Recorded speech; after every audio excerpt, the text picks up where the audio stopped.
ukam bor. Mana oilam bilan bugun sizlarni tanishtiraman. Bitta ukam bor. Toshkentda o'qiydi. O'zim o'qishga kirgizganman. Toshkentda o'qiydi. Bitta ukam bor, o'zimizda o'qiydi. Ikkita ukam bor men oilamda. 3 o'g'ilmiz. Ayam bor, dadam bor. Xudoga shukr, oilamiz zo'r. Oilamiz hammasi zo'r.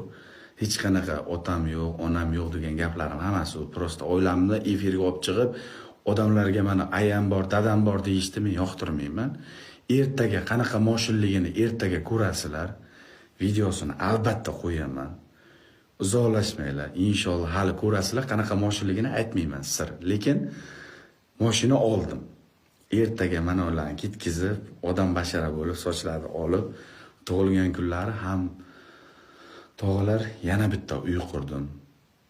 Alloh kuch-quvvat bersin, hammamizga nasib qilsin. Yana bitta katta qasrda uy qurdim. Ertaga uy to'yi ham bo'ladi. Mana shu efirda meni kuzatib turgan, meni biladigan insonlar bo'lsa taklif etaman.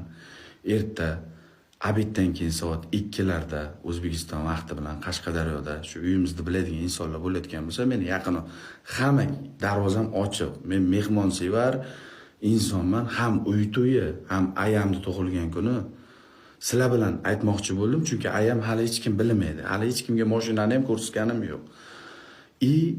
Dekabr oyiga ayam bilan dadamni Dubayga sayohatga 2ta bilet olib keldim.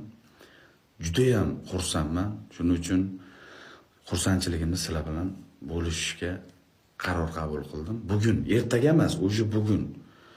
Bugun abitda soat 2da bemalol kelaverasizlar. Biz mehmonsevar insonmiz. Efirimizda 20 ming, 30 ming odam o'tirganida uyimizga 50 kishi sig'sa ham, 1000 ta odam bo'lsa ham kelaversin.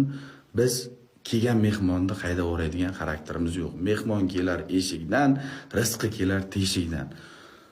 Uyni ham qurdim, mashinani ham sovg'a qildim. Ayam bilan dadamni nasib haj safariga ham jo'nataman. Undan keyin tog'alar jiyanlaringiz uylanadi. TikTok ijtimoiy tarmog'idan umuman chiqib ketaman. Umuman qaytib kirmayman. Telefonimda 12:02 oddiy knopishni telefon ishlataman. Shunaqa planlarim bor. Xudo xohlasa mana shu yil to'y. Uylanaman o'g'illar. Uylanaman onasini esin. Bo'ldi. Uylanaman o'g'illar.